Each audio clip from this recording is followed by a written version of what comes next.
పిల్లలు పేరెంట్స్ మెచ్చిన university సంకల్ Chand Patel university Gujarat.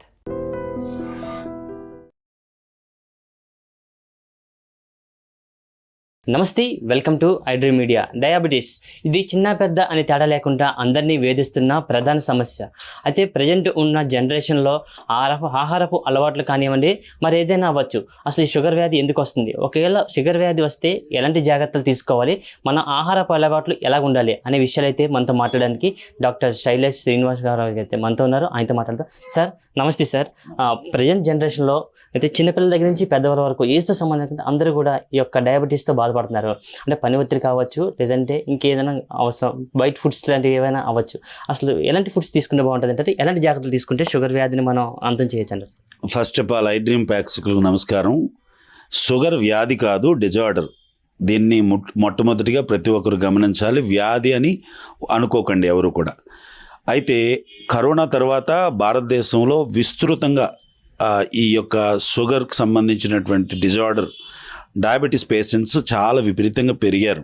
దీనికి కారణం కరోనాలో మనం విపరీతమైనటువంటి ఒత్తిడికి గురవడం కానీ, అలాగే మందులు విపరీతంగా వాడడం వల్ల కానీ, కరోనా బారిన పడడం వల్ల కానీ, స్టెరాయిడ్స్ లాంటి మందులు వాడడం వల్ల కానీ, విపరీతంగా ఒత్తిడికి గురవడం వల్ల, లేకపోతే పని ఒత్తిడి, నిద్రలేమి లాంటి కారణాలు, ఊబకాయం, సరైనటువంటి జీవన శైలి అంటే ఆహారపు అలవాట్లు సరిగ్గా లేకపోవడం వల్ల ఈ డిజార్డర్ అనేది, ఈ డయాబెటీస్ అనేది వస్తుంది. ఈ డయాబెటీస్ని నిరోధించడానికి మందులు ఒకటే మార్గం కాదు. మన జీవన విధానం మార్చుకోగలిగితే, సరైనటువంటి ఆహారపు అలవాట్లు, క్వాలిటీ స్లీప్, వ్యాయామం చేయడం, ఏదైతే కార్బోహైడ్రేట్స్ ఉన్నటువంటి ఆహారాన్ని తగ్గించుకొని మంచి ఆహారాన్ని, ప్రోటీన్ డైట్ని, ఫైబర్ డైట్ని మనం తీసుకోవడం వల్ల ఈ డయాబెటీస్ డిజార్డర్ని తగ్గించవచ్చు అనేది నా యొక్క మనవి. ముఖ్యంగా డయాబెటీస్ ఉందా లేదా అనేది పక్కన పెడితే, మొట్టమొదటిగా ఆహారపు అలవాట్లు, లైఫ్ స్టైల్ని ఖచ్చితంగా ప్రతి ఒక్కరు కూడా క్వాలిటీగా మార్చుకోవాలి. నేటి దినాల్లో సాఫ్ట్వేర్ ఉద్యోగాలు కానీ, ఎండలోకి వెళ్లకుండా ఇంటి లోపలే ఎయిర్ కండిషన్లో పనిచేయడం వల్ల కూడా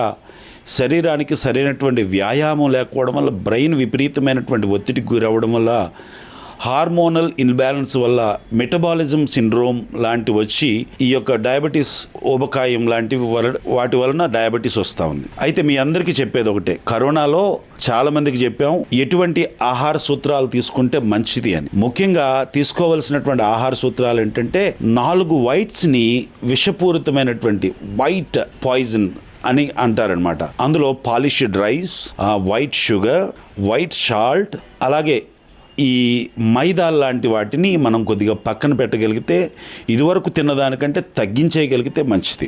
1. 2, అన్నాన్ని ఇదివరకు 3 పూట్ల 4 పూట్ల తిన్నవారు మధ్యాహ్నం 1 పూటకి తీసుకురావడం మంచిది. 3, ప్రతి ఒక్కరు కూడా అన్నాన్ని తినకపోతే ఇడ్లీ తినొచ్చా అని మాట్లాడుతున్నారు. ఇడ్లీ ఏంటి, అన్నం ఏంటి, 2 ఒకటే కదా.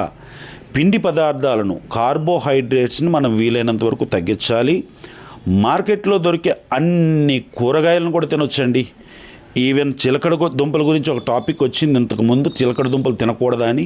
ఈజీగా నెలలో 4 సార్లు చిలకడ దుంపలు తిన్నా పర్వాలేదు, ఉడకబెట్టుకొని చక్కగా తినండి. అది కూడా ఏదైనా ఒకవేళ కార్బోహైడ్రేట్స్ పిండి పదార్థం తినాల్సి వస్తే పగలు మాత్రమే తినండి, రాత్రులు తినొద్దనేది నా యొక్క మనవి.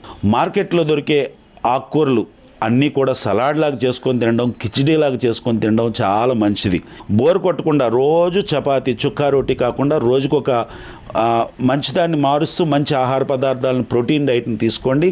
ప్రతి ఒక్కరు కూడా తేలికగా, చవకగా దొరికే మంచి ప్రోటీన్ ఇచ్చే ఆహారం ఏదైనా ఉందంటే అది గుడ్డు. ప్రతిరోజు కూడా ప్రతి ఒక్కరు కూడా పొద్దున్న విధిగా మంచినీళ్ళు ఒక 1/2 లీటర్ తాగిన తర్వాత, వ్యాయామం చేసిన తర్వాత 2 గుడ్లను ప్రతి ఒక్కరు తినండి. అదే బ్రేక్ఫాస్ట్ కింద సరిపెట్టుకొని మధ్యాహ్నం వరకు దాన్ని బ్యాలెన్స్ చేసుకోగలిగితే డయాబెటీస్ మీరు మందులు వాడకుండానే దానంతటి అది కింద తగ్గిపోతుంది. అంతేకాకుండా ఆకుకూరలు, కూరగాయలు, గ్రీన్ లీఫీ వెజిటేబుల్స్ని బాగా జ్యూసులాగా చేసుకొని, సూప్స్ లాగా చేసుకొని, జ్యూసెస్ లాగా చేసుకొని తాగొచ్చు. ప్రతి ఒక్కరికి తెలియచేసే మరొక మనం ఏంటంటే, ప్రతి ఒక్కరు కూడా ప్రతిరోజు వ్యాయామం అయిన తర్వాత, అవకాశం ఉన్నటువంటి ప్రతి ఒక్కరూ, ఫ్యామిలీలో 4 ఉన్నారనుకోండి, ఒక 4 గ్లాసులు జ్యూస్ వచ్చేటట్టుగా, ఒక బూడిద గుమ్మడికాయ ఒక ముక్క, ఆనపకాయ, అలాగే క్యారెట్, బీట్రూట్, లాంటివి జ్యూస్ లాగా చేసుకొని 4 గ్లాసులు ఇంట్లో వారు నలుగురు తాగగలిగితే డయాబెటీస్ మందులు వాడకుండానే తగ్గిపోతుంది. అలాగే మీ దైనందినటువంటి జీవితంలో ఖచ్చితంగా క్వాలిటీ స్లీప్ మాత్రం, నిద్ర మాత్రం కంపల్సరీ. ఒక మాట మీ అందరికీ తెలియజేస్తూ ఉన్నాను, డయాబెటీస్ ఉన్నవారు ప్రతి ఒక్కరు గమనించండి. మీరు ఆ రోజు రాత్రి నిద్రపోకుండా షుగర్ చెక్ చేయండి, అది 100 మీదకి వెళ్ళిపోద్ది. సరైన నిద్రపోండి, మీరు ఏ ట్యాబ్లెట్ వాడకుండానే డయాబెటీస్ కిందకు వస్తుంది.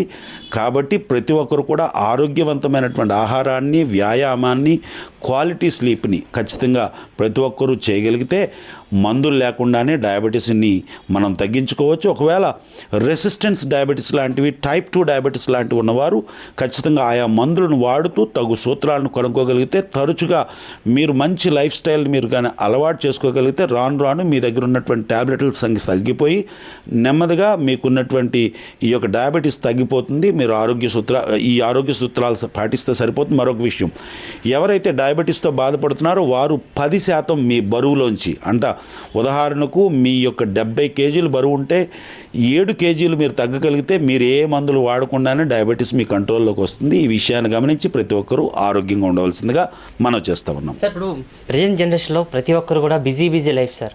సో మీరు చెప్పినట్టు ఇంట్లో వండుకోలేక తినకపోయినా అవుట్ సైడ్ ఫుడ్స్, జంక్ ఫుడ్స్కి ఎక్కువగా అలవాటు పడుతుంటారు. అంటే చిన్నవాళ్ళ దగ్గర నుంచి పెద్దవాళ్ళ దగ్గర.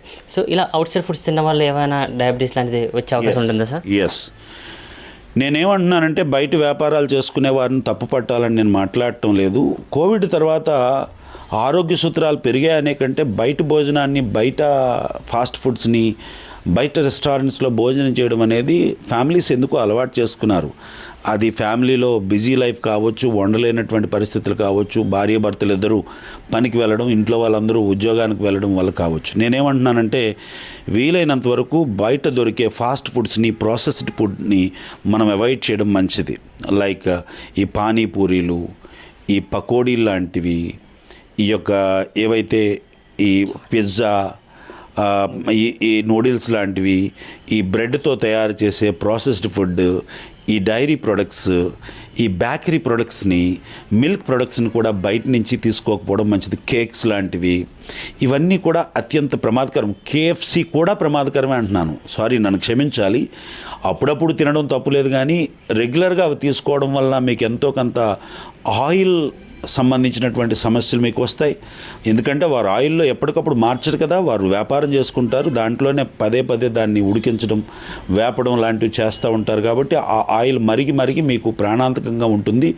అంతేకాకుండా అధిక టేస్ట్ గురించి కొన్ని కెమికల్స్ని, కొన్ని యాడెడ్ కలర్స్ని, అంతేకాకుండా ఈ టేస్టింగ్ సాల్ట్స్ లాంటివి యాడ్ చేస్తారు. కాబట్టి వాటి వలన ఊబకాయం వస్తుంది, పొట్ట పెరుగుతుంది, మలబద్ధకం వస్తుంది, ఆరోగ్య సమస్యలు వస్తాయి, హార్మోనల్ బ్యాలెన్స్ వస్తాయి. ఇవన్నీ దేనికి కారణం తెలుసా? డయాబెటీస్ని పెరిగించడానికి కారణమవుతాయి. కాబట్టి బయట దొరికే భోజనాలని వీలైనంత వరకు అవాయిడ్ చేయడం మంచిది. ఒకవేళ బయట తినాల్సి వస్తే ప్రాసెస్డ్ ఫుడ్ కాకుండా ఆరోగ్యవంతంగా మీ ఎదురుగా వండినటువంటి ఆరోగ్యవంతమైనటువంటి ఆయిల్ తక్కువ ఉన్నటువంటి, కార్బోహైడ్రేట్స్ తక్కువ ఉన్నటువంటి ఆహారాన్ని తీసుకోగలిగితే మంచిది.